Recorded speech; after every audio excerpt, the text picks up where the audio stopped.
Baik teman-teman, sebelum kita mulai sharing kita, mari saya ajak kembali bersatu dalam doa. Kami mengucap terima kasih dan kami bersyukur atas kasih dan penyertaan-Mu, Tuhan Yesus.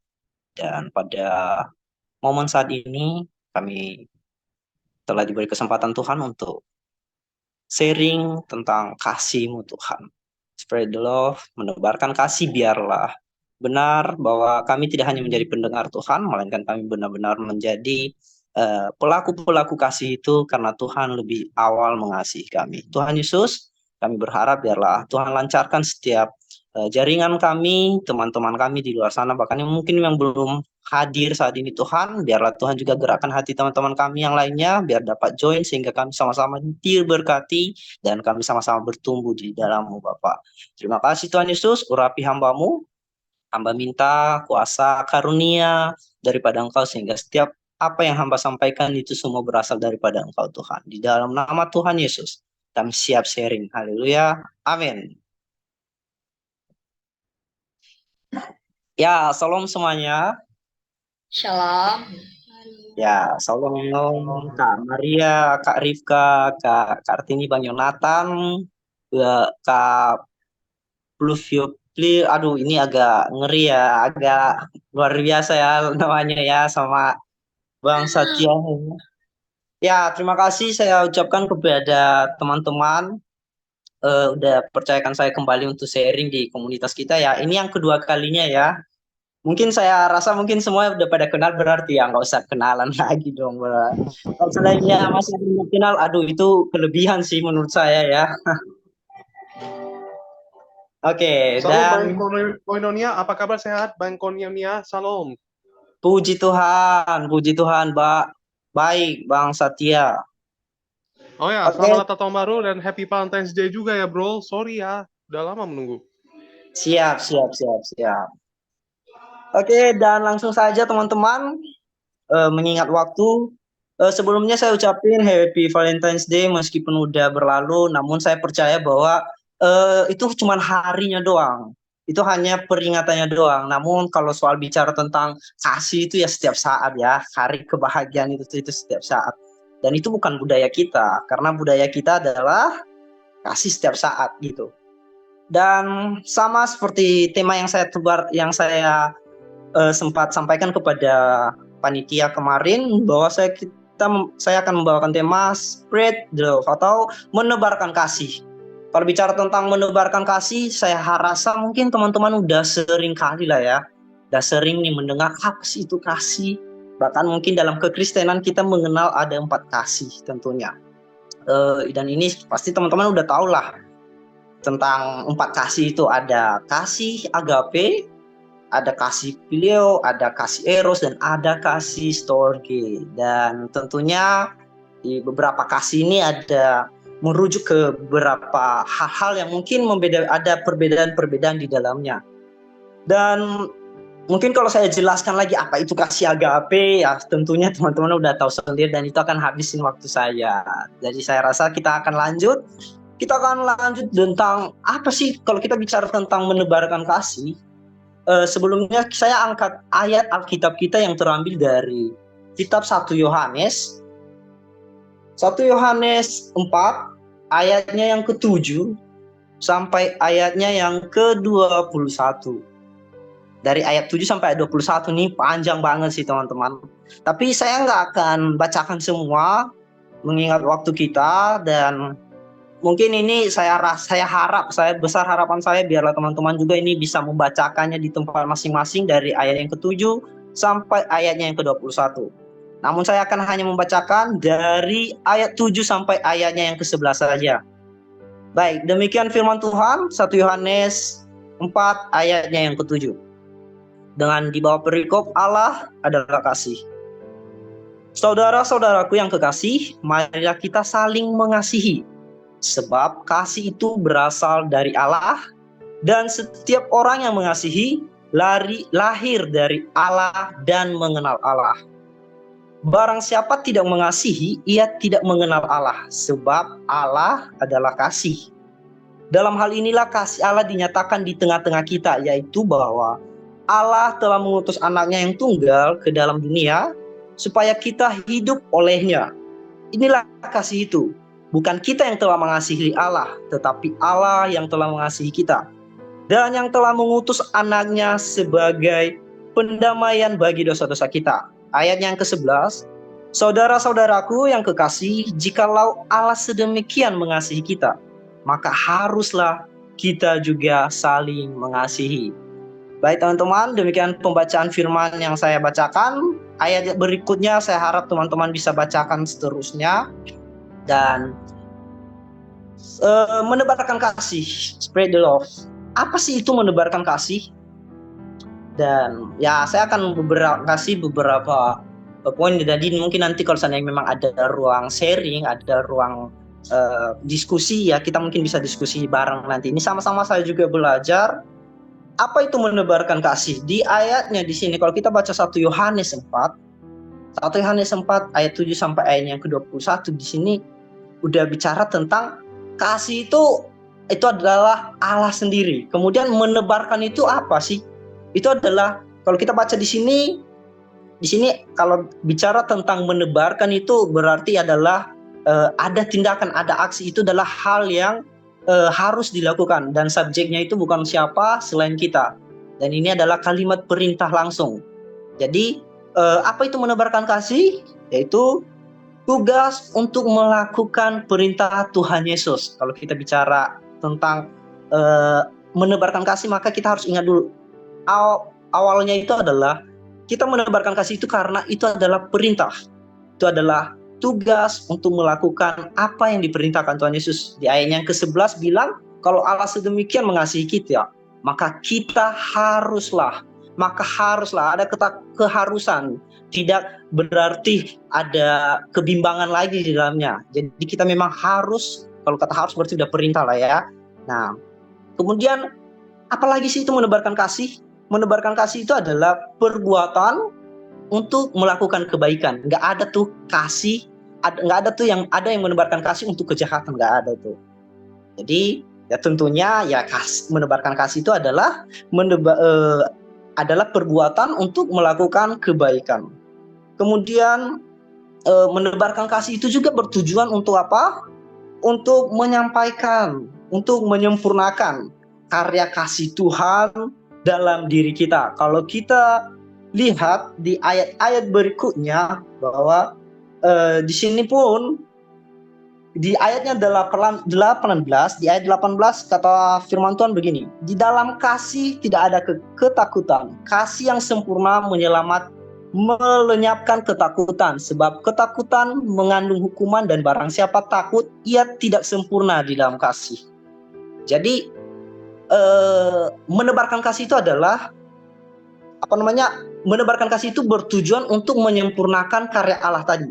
Ingat bahwa kasih itu adalah karya penyelamatan Tuhan atas kita yang berdosa.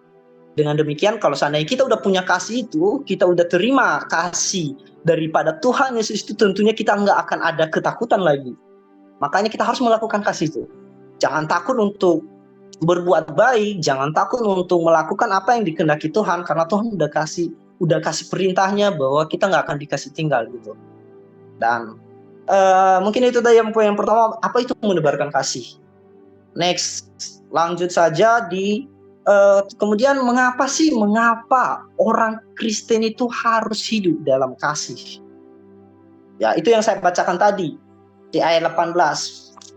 Di ayat 18 itu dia berkata bahwa saya bacakan sekali lagi ya, di dalam kasih itu tidak ada ketakutan. Kasih yang sempurna melenyapkan ketakutan. Sebab ketakutan mengandung hukuman dan barang siapa takut ia tidak sempurna di dalam kasih. Kita perlu garis bawahi bahwa di dalam kasih tidak ada ketakutan. Teman-teman, saya rasa orang yang takut adalah orang yang berbuat salah. Orang yang takut adalah orang yang berbuat salah, dan kita tahu semua itulah. Nggak ada tuh orang yang tidak punya salah, terus kemudian dia takut sendiri, nggak ada. Tapi ketakutan itu timbul dari dosa. Timbul dari keberdosaan kita, timbul dari kelalaian kita, kesalahan kita. Nah, tapi untuk itu yang membuat luar biasanya kita sebagai orang Kristen, karena kasih yang dari Tuhan itu mengalahkan segala ketakutan kita dari apa yang sudah kita perbuat, apa yang sudah kita lakukan, yaitu dosa kita tadi. Jadi kasih itu melampaui dosa kita, kasih itu melampaui ketakutan kita. Makanya di dalam menebarkan kasih, maka tidak ada lagi ketakutan di dalamnya. Dan karena kasih yang sempurna itu melenyapkan ketakutan, dan karena ketakutan itu mengandung hukuman. Jadi orang yang hidup di dalam kasih tidak lagi hidup di dalam hukuman. Itu makanya kalau ada pertanyaan kenapa sih orang Kristen itu harus hidup dalam kasih, nah itu jawabannya. Yang pertama, karena kita diciptakan oleh kasih. Kita diciptakan oleh kasih. Kalau di ayat yang ke-7 katanya bahwa sebab kasih itu berasal dari Allah, dan setiap orang yang mengasihi lahir dari Allah dan mengenal Allah. Dan kita tentunya pasti udah kenal dong siapa Tuhan kita. Dan kalau kita udah kenal Tuhan kita, ya tentunya kita juga harus melakukan kasih itu. Jadi poin yang pertama poinnya adalah karena kita itu diciptakan oleh kasih, kita itu lahir dari kasih, diciptakan oleh Allah yang kasih. Dan kemudian mengapa orang Kristen harus hidup dalam kasih? Karena kita telah dimenangkan oleh kasih. Mungkin kalau bicara kenapa sih saya berulang kali ngomong kasih. Ya karena tema kita adalah menebarkan kasih. Dan kita nggak mungkin lari dari konteks pembahasan kita, teman-teman. Kalau Paulus sendiri bilang gini nih di kitab Korintusnya, dia memberikan ada tiga tingkatan tentang kekristenan. Katanya itu adalah iman, kemudian pengharapan, dan kasih. Dan yang paling tertinggi di antaranya itu adalah kasih. Nah, makanya penting banget tuh di dalam kekristenan kasih. Makanya mengapa orang Kristen hidup dalam kasih, ya itu karena keharusan. Itu adalah keharusan. Next, bagaimana kita menebarkan kasih? Nah ini nih, bagaimana kita mau menebarkan kasih? Teman-teman bisa buka di 1 Korintus 13 ayat 4 sampai ayatnya yang ke-13. Ini panjang lagi nih. Kalau boleh kita baca dari 1 Korintus 13 ayatnya 1 sampai ayatnya yang ke-13. Dan seperti yang saya sampaikan bahwa itu kalau saya bacakan semua itu memakan waktu. Jadi teman-teman silakan dibaca-baca. Saya akan bacakan dari ayat 4-nya saja. Ayat yang keempat, 1 Korintus 13 ayatnya yang keempat, kasih itu sabar, kasih itu murah hati, ia tidak cemburu, ia tidak memegahkan diri dan tidak sombong. Ia tidak melakukan yang tidak sopan dan tidak mencari keuntungan diri sendiri. Ia tidak pemarah dan tidak menyimpan kesalahan orang lain.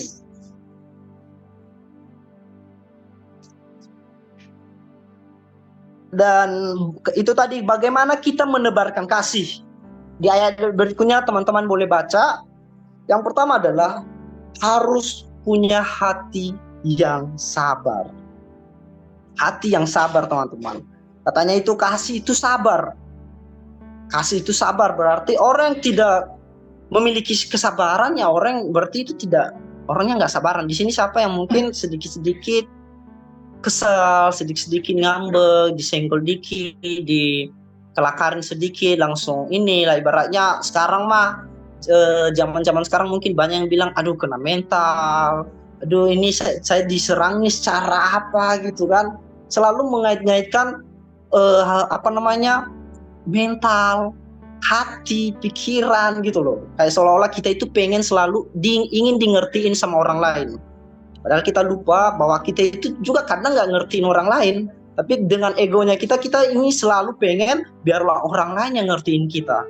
Nah itu, dan kemudian sehingga pada saat disenggol dikit langsung murka, langsung emosi, langsung marah-marah, nggak jelas. Nah itu adalah kalau seandainya kita udah mengalami itu, kita udah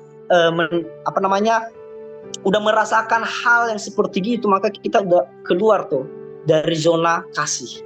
Makanya bagaimana kita menebarkan kasih tadi, ya kita harus punya hati yang sabar dan adanya pengampunan. Teman-teman, sabar itu satu paket dengan pengampunan. Jadi kalau seandainya sabar itu adalah berarti kenapa kita dituntut sabar ya karena bakalan banyak orang yang akan membuat kita nggak sabar. Bakalan banyak orang yang membuat kita itu menguji kesabaran kita itu. Ada mungkin zaman-zaman sekarang ada bilang kesabarannya setipis tisu atau setebal apalah itu, memang bisa diukur gitu ya kesabarannya ya. Tapi nggak tahu sejauh ini saya belum ada dengar tuh ada para ilmuwan itu meneliti kesabaran seseorang itu setipis apa, belum pernah dengar tuh. Tapi yang saya dengar cuma Tuhan Yesus bilang bahwa kita tetap mengasihi. Nggak ada istilah bahkan tidak yang saya bilang tadi bahwa sabar itu satu paket dengan pengampunan karena kata Tuhan kita mengampuni orang itu sebanyak berapa kali? 7 kali 70 kali 7. Nah makanya saya bilang tadi ya, maka sesabar itu kita juga. Jadi kalau seandainya teman-teman belum melepaskan pengampunan untuk saudara kita, untuk teman-teman kita, orang tua kita, siapapun itu, baik di dalam dunia pelayanan, di dunia kerja, selalu ada cekcok kok. Selalu saja. Tidak ada yang selalu berjalan-jalan dengan mulus, enggak. Tapi ya itu tadi, kita itu diuji sejauh mana sih kita mau berprinsip dalam kasih itu. Mau sabar dan mau melepas pengampunan. Ya, jadi bagaimana kita menebarkan kasih ya harus punya hati yang sabar dan pengampunan. Kemudian itu adalah poin yang kedua adalah murah hati.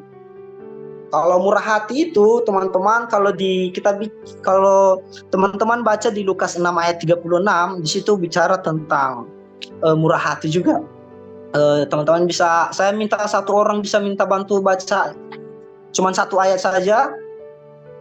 Saya ulangi, Lukas 6 ayat 36.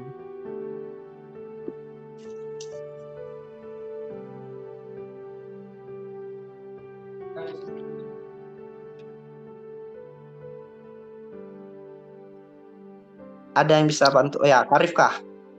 Oke. Beginilah firman Tuhan, Lukas 6 ayat 36. Hendaklah kamu murah hati sama seperti Bapamu adalah murah hati. Amin. Amin. Thank you Karifka. Hendaklah kamu murah hati sama seperti Bapamu adalah murah hati. Bagaimana kita menebarkan kasih itu harus memiliki harus murah hati.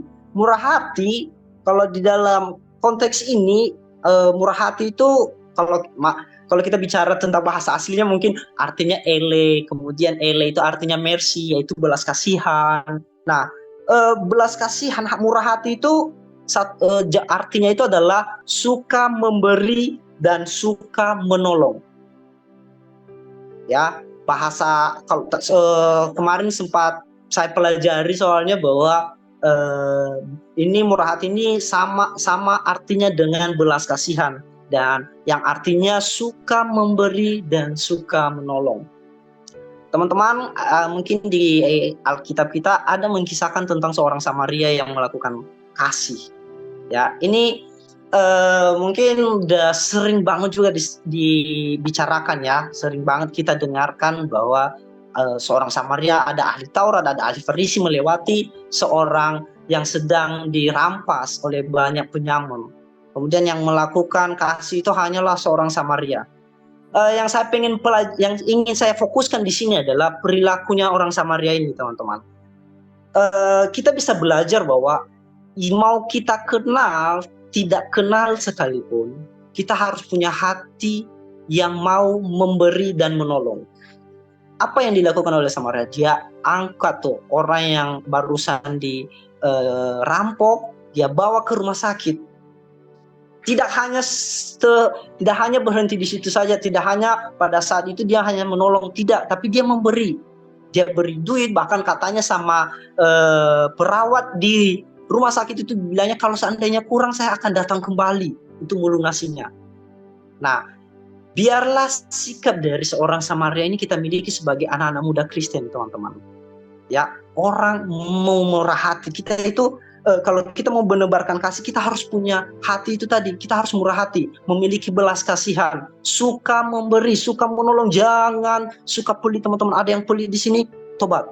Ya, please, oke. Dan kalau begitu, karena teman-teman nggak pelit, saya minta coklat, teman-teman. Oh, nggak ada yang ngasih. Aduh, awas loh. Ingat, barusan disinggung. Tapi nggak gitu juga maksudnya. Saya percaya bahwa saya pernah dengar nih omongannya orang-orang tua ya dulu ya, bilang gini, jangan pelit, nanti di kuburan nanti kuburanmu sempit. Itu saya pernah dengar itu ya. Dan ya itu adalah bukan hal yang maksudnya itu adalah mitos, bukan soal yang benar. Kita bicara tentang kebenaran firman Tuhan. Jadi di sini memang kalau bicara belas kasihan, kalau di Lukas tadi dia bilangnya, hendaklah kamu murah hati sama seperti Bapamu adalah murah hati. Tuhan itu udah beri kita belas kasihan, teman-teman. Tuhan yang udah tidak memandang kita, siapa kita, tidak memandang dosa kita maksudnya. Tidak memandang sejauh apa sih kita, sejauh apa sih dosa kita. Tidak, tapi Tuhan itu masih punya hati untuk memberikan pertolongan, mau suka menolong dan suka mau memberi. Tuhan kasih pertolongan, kemudian dia berikan tuh kasihnya untuk kita. Nah, makanya kita harus punya hati itu, teman-teman. Dan kemudian poin berikutnya adalah tidak sombong. Bagaimana kita menebarkan kasih itu ya tidak sombong. Orang yang punya kesombongan itu adalah orang yang angkuh. Dan itu tidak mungkin bisa dikatakan adalah orang yang punya kasih. Dan ini warning untuk kita semua. Kita harus hati-hati dalam konsep ini, teman-teman. Kadangkala kita sering kelalaian di sini. Kita ada kesombongan apa yang udah kita gapai. Ingat, kadang-kadang kita itu nggak bisa membedakan mana sombong, mana dengan membanggakan. Karena kita seringkali mengatasnamakan, oh saya bangga dengan ini, dan dengan ini. Saya bukan sombong, tapi saya cuma membanggakan doang. Itu beda tipis, teman-teman. Jadi coba dikenali dulu apa yang sedang kita banggakan. Apakah itu mencuri kemuliaan nama Tuhan di dalamnya. Ingat, kita melakukan segala sesuatunya semasa hidup kita untuk kemuliaan nama Tuhan. Tidak ada untuk mencari nama. Tapi kita mau memberikan, mau mempermuliakan, mau mendeklarasikan nama Tuhan Yesus, bukan nama kita, teman-teman. Jadi kalau seandainya teman-teman sudah mulai bilang, oh saya ini loh, saya pelayanan, saya kerja, saya banyak bantu, saya tahu saya suka kirim sama orang tua saya juga, teman-teman. Ya puji Tuhan loh, hari ini saya diberkati begini dan puji Tuhan saya bisa bantu teman-teman. Tadi ada yang minta tolong sama saya, ada yang pinjam duit sama saya, tapi saya nggak kasih pinjam tuh. Tapi saya kasih aja, maksudnya nggak usah bayar. Itu saya sih ya puji Tuhan, mungkin karena Tuhan tolong saya, hari ini saya bisa memberi. Itu tadi saya bilang, teman-teman, itu nggak salah. Tapi ingat, kembali ke maksud dari kita itu apa dulu. Kita mau menceritakan kebaikan Tuhannya atau mau menceritakan baiknya namanya kita. Jadi sombong di sini itu sangat hati-hati banget untuk kita, karena kadang kita sering jatuh di situ, teman-teman. Baik itu kesombongan rohani, kesombongan profesi, itu kesombongan dalam dunia kerja, sering terjadi. Dan kalau seandainya ini udah terjadi, kalau kita udah sombong, maka kita nggak bisa tuh menebarkan kasih. Oke, kemudian kepada siapa sih kita menebarkan kasih? Kepada siapa kita menebarkan kasih, teman-teman? Waktu hari Valentine sama siapa aja sih ngasih coklat? Atau ada yang nggak ada ya? Aduh, banyak yang bilang nggak ada lagi.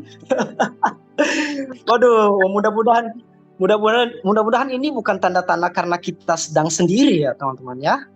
Bisa jadi. Teman-teman, sama siapa sih kita berbuat? Sama siapa saja sih kita mau menebarkan kasih? Apakah sama pasangan kita, sama saudara kita, sama keluarga kita, atau sama siapa saja? Dan ya jawabannya adalah semua orang, bahkan termasuk musuh kita. Sama siapakah kita menebarkan kasih itu kepada semua orang, bahkan termasuk musuh kita. Orang yang mungkin membuat kita jengkel, orang yang mungkin menjelek-jelekan kita, kita akan menebarkan kasih terhadap dia. Karena Tuhan bilang, jangan balas kejahatan dengan kejahatan. Melainkan dia bilang gini kayak, doakanlah musuhmu, berkatilah musuhmu. Itulah luar biasanya Tuhan kita, teman-teman. Dan apakah salah kalau kita berbuat kasih sama pasangan kita, sama keluarga kita? Tidak. Tadi dari awal kita udah bahas ada 4 kasih ya teman-teman. Kasih agape, kasih phileo, kasih eros, kemudian kasih storge. Ya, kasih agape adalah kasih yang tanpa pamrih, itu yang dimiliki oleh Tuhan Yesus. Kemudian kasih phileo yang terhadap saudara sama teman, kasih eros yang terhadap pasangan, kemudian kasih storge itu adalah untuk keluarga. Ya, dan yang saya bilang tadi, Tuhan itu ngasih tunjuk kita tentang yang agapenya. Tidak memandang tidak memandang ras, tidak memandang agama, tidak memandang circle. Nah ini nih, beda circle kita, beda level kita, siapa lu, siapa gua gitu kan. Nah jangan sampai teman-teman. Ya, dan cara ngasih kasih itu bukan kita kasih coklat, bukan soal kita kasih coklat, bukan soal kita kasih barang atau apapun itu tidak salah. Kembali lagi saya bilang itu tidak salah, tapi kasih yang saya maksudkan di sini, kasih yang dimaksudkan oleh Tuhan Yesus sendiri bukan hal-hal yang materi saja teman-teman, tapi yang tadi adanya pengampunan itu satu konsep dengan kasih. Kalau kita mengampuni saudara kita, teman-teman kita, dan itu kita udah melakukan kasih. Nggak harus waktu kita mengampuni dia kita traktir dia makan. Ya kalau ada duit ya nggak apa-apa gitu. Tapi ya yang paling esensinya itu adalah kita udah akan melepaskan pengampunan itu kepada semua orang tadi teman-teman ya. Jadi kepada siapakah kita menebarkan kasih? Yaitu jawabannya kepada semua orang, bahkan termasuk musuh. Kapan kita harus mengasihi? Tadi di awal saya udah ucapin Happy Valentine's Day ya teman-teman. Ya mungkin orang bilang itu adalah hari kasih sayang. Berarti tanggal 14 Februari itu adalah harinya kita mau menebarkan kasih teman-teman. Mari kita kumpulkan tabungan kita bongkar, habis itu kita bagikan ke orang lain. Karena ini adalah hari kasih sayang teman-teman. Bukan. Kapan kita harus mengasihi? Setiap saat tentunya. Setiap saat, dimanapun dan kapanpun.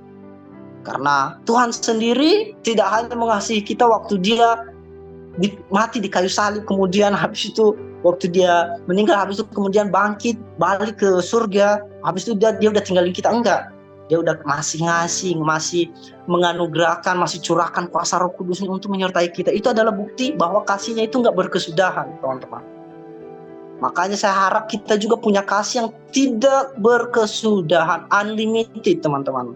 Ya, milikilah unlimited love. Dulu waktu 2 tahun yang lalu tema Natal kami unlimited love, kasih tanpa batas. Nah, jadi ya kita harus punya itu teman-teman. Ya, jadi nggak ada hari kasih sayang itu sebenarnya tidak ada, saya mau bilang. Karena kasih sayang itu, hari kasih itu adalah setiap saat, setiap hari, setiap detiknya. Dan semua yang saya sharingkan teman-teman, semua kembali ke semua kasih yang kita akan lakukan itu merujuk ke hukum kasih lagi. Ya, semuanya itu di Matius 22 ayat 37 sampai 40 ini teman-teman pastinya udah hafal tentang hukum kasih. Hukum yang terutama adalah kasihilah Tuhan Allahmu dengan segenap akal budimu. Dan kemudian hukum yang kedua adalah kasihilah sama manusia sama seperti engkau mengasihi dirimu sendiri. Jadi teman-teman, mari kita mengasihi yang terutama siapa? Tuhan Yesus dulu. Kalau kita udah mengasihi Tuhan Yesus, barulah kita mengasihi sesama kita. Bagaimana kita bilang, saya mengasihi sesama saya mencintai pasangan saya, tapi jarang beribadah, jarang pelayanan, suka lari dari komunitas-komunitas, mungkin komunitas rohani. Ya, ajak ajak pacaran sama pasangannya mungkin lain tempat. Tentunya mungkin hari ini ada ibadah nih. Oh, biasanya malam mingguan harusnya kita pergi youth. Tapi karena lagi ada jam kosong sama pacar, ya udahlah kita kayaknya Yunya minggu depan aja deh. Nah, bagaimana kita mau bilang saya sayang dengan pasangan saya sedangkan kita nggak sayang sama Tuhan gitu. Ya, jadi jangan salah naruh hati dulu teman-teman, taruh dulu hati kita sama Tuhan, baru habis itu kasih ke Tuhan. Ya, karena kalau hari ini teman-teman masih sendiri, maka itu tentunya kita harus melihat hati kita udah benar nggak, kita udah taruh hati kita. Di saat kita udah naruh hati kita sama Tuhan, percayalah Tuhan nggak mungkin kasih teman hidup, ibarat kata pasangan kita yang mungkin lain dari apa yang sepadan yang menurut kehendak Tuhan Yesus sendiri, teman-teman.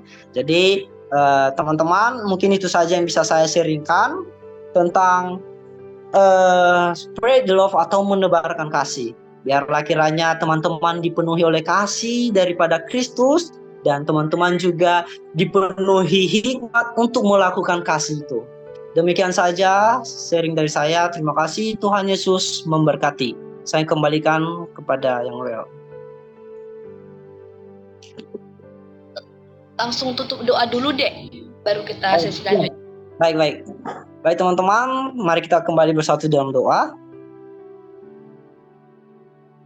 Bapa kami yang bertata di dalam kerajaan surga, Allah kami yang kasih, kami mengucap syukur Tuhan karena kasih karunia Engkau menjadikan kami sampai hari ini masih bisa ada, Tuhan. Kami bisa bernafas, kami punya tubuh dalam keadaan sehat, ada kekurangan satu apapun ada. Itu adalah salah satu bukti karya bahwa cintamu masih mengalir sampai detik ini juga, Tuhan. Tuhan Yesus, malam ini kami telah sharing Tuhan tentang menebarkan kasih. Kami tidak hanya ingin menjadi pendengar saja, Tuhan, namun biarlah Engkau menggerakkan roh kami, menggerakkan tubuh kami untuk melakukan kasih itu, Tuhan. Kami menebarkan kasih itu kepada saudara kami, lingkungan kami, sesama kami, dimanapun kami berada.